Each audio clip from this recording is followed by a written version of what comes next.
양목사 함께하는 360일 묵상 주님은 나의 최고봉 8월 27일입니다. 오늘은 속죄의 표준이라는 주제를 나누지요. 이 주제는 챔버스에게 매우 중요한 신학적 주제이며 개인의 신앙적 고백이기도 합니다. 오늘 주제 배경입니다. 요한복음 12장 35절입니다. 빛이 있을 동안에 다녀 어둠에 붙잡히지 않게 하라. 오늘 묵상에는 챔버스의 신학자 사상을 깊이 엿볼 수 있습니다. 5월 6일에 나눴던 구속받은 삶이 어떠해야 하는지를 다시 한번 찾아보시고 들어보시면 오늘 묵상에 도움이 많이 됩니다. 챔버스의 신학과 신앙의 절정이 바로 이 부분입니다. 당신의 물질적, 도덕적, 영적인 면에서 모든 삶의 모든 부분은 예수 그리스도의 속죄의 표준에 의해 평가되고 있나요? 왜 이런 질문을 했을까요? 속죄가 거룩을 의미하기 때문에 그렇죠. 챔버스의 속죄의 신학은 가장 현실적이고 실제적인 오늘 우리 삶을 통해 하나님의 거룩이 우리의 거룩으로 증명되어야 한다는 것을 말하고 있습니다. 챔버스는 변화산 체험을 자주 말을 합니다. 반복한다는 것은 그만큼 중요하다는 것이겠죠. 요한복음 12장 5절에 빛이 있을 동안에 다녀 어둠에 붙잡히지 않게 하라. 이 말씀을 가지고 챔버스는 이렇게 주장을 합니다. 변화산에서 빛을 보았다면 본 곳에 만족하지 말고 현실적 삶에서 그 빛을 실현해야 합니다. 그런데 우리가 이 말씀에 순종하지 않는다면요, 우리 안엔 빛은 어둠으로 변할 것입니다. 그래서 주께서 6장 23절에 이렇게 말씀하셨죠. 내게 있는 빛이 어두우면 그 어둠이 얼마나 더하겠느냐. 챔버스는 주님의 이 말씀을 가지고 오늘도 또 우리에게 무서운 말을 던져줍니다.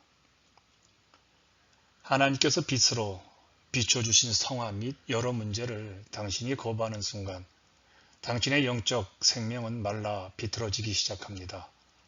모든 삶의 영역에서 계속 진리를 삶에 실천하십시오. 그렇지 않으면 당신이 받은 바로 그 빛이 저주가 될 것입니다. 개인적으로 우리 안에 있는 빛이 어떻게 어둠이 될 수 있는지 참 오랜 세월 궁금하기도 하고 고민을 많이 했었지요.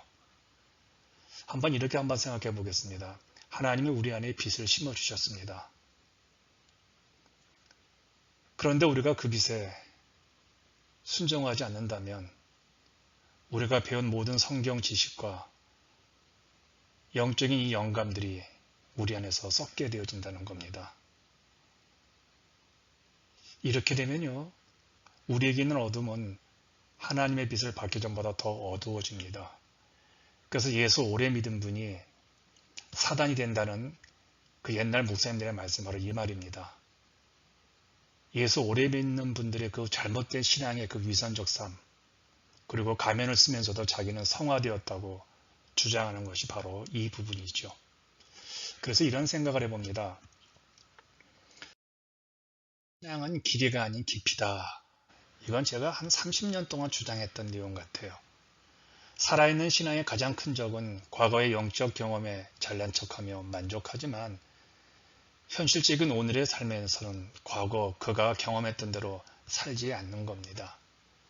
이것은 변화산의 놀라운 영적 체험에 만족하여 오늘의 삶으로 절대로 내려가는 모습이죠. 그런데 여러분, 성화는 현실의 삶에서 영적 체험의 그 경험을 오늘 현실적으로 살아내는 겁니다. 성화는 영적 체험이 과거의 경험에 머물러 있지 않게 하는 것이지요. 이런 생각을 해봅니다. 우리 신앙의 가장 큰 적은 무엇일까요? 영적 게으름입니다. 우리 신앙의 정말 가장 큰 적은 과거의 경험과 체험만 생각하고 자기 만족에 빠지는 겁니다. 자기 만족에 빠져 있다는 증거는 우리가 영적으로 게으르다는 증거입니다. 현실에서 좀 더 우리가 더 나은 영적인 변화, 성화를 이루기 위해 노력하지 않고 그냥 그대로 세월만 보내는 것을 영적 게으름이라고 합니다. 그래서 챔버스가 이렇게 말을 합니다. 자기 만족에 빠지는 믿음을 주의하십시오. 그것은 아무리 아름답게 들려도 지옥 구덩이로부터 온 것입니다. 대단한 말이죠. 무서운 말이죠. 안유가 영적인 교만은 언제나 우리를 신앙의 튜브의 선봉에 서게 만들죠. 만일 우리가 성화되었다고 정말 주장할 수가 있다면요. 오늘 우리 삶에서 그 성화의 증거를 실제적으로 보여야 한다는 겁니다.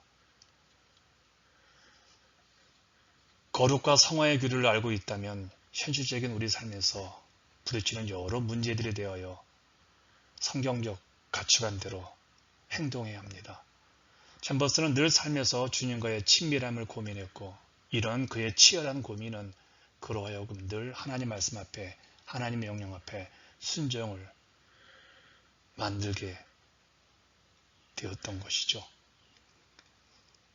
친밀함은 하나님 안에 거하며 하나님과 함께 살고 행동하는 것이죠. 이것이 바로 하나님의 뜻을 따라 사는 삶입니다. 이것이 바로 순종의 삶이죠.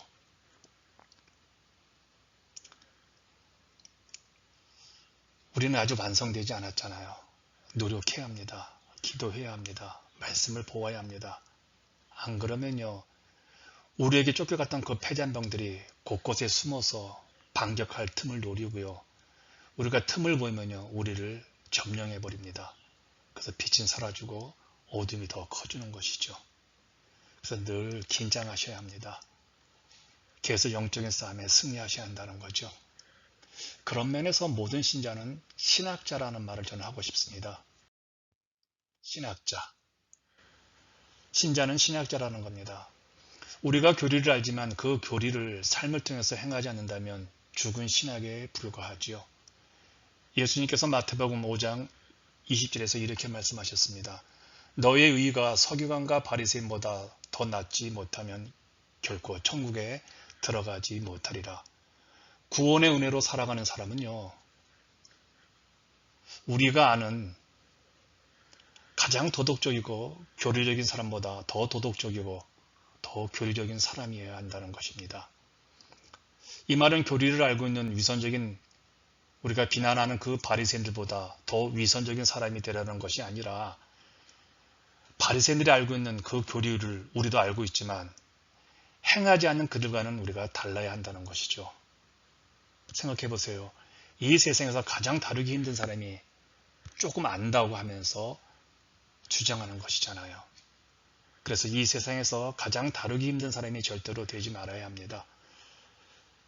예전에 제가 공부했을 때 제임스 화이트가 한 말이 기억이 납니다. 당신이 그리스도인이라면 신학자입니다. 신학은 단순히 하나님에 대해 아는 것입니다.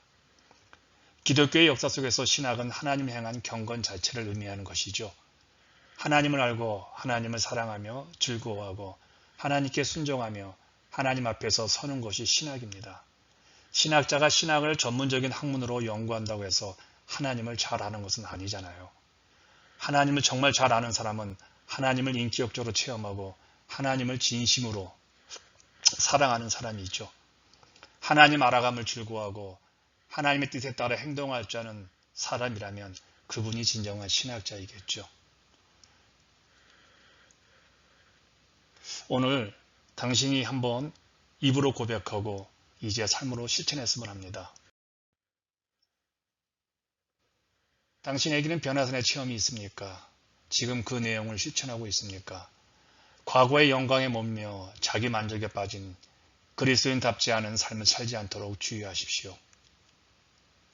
당신의 물질적, 도덕적, 영적인 면에서 모든 삶의 모든 부분은 예수 그리스도의 속죄의 표준에 의해 지금 평가되고 있습니까? 이제 당신은 신학자로서 살아야 합니다.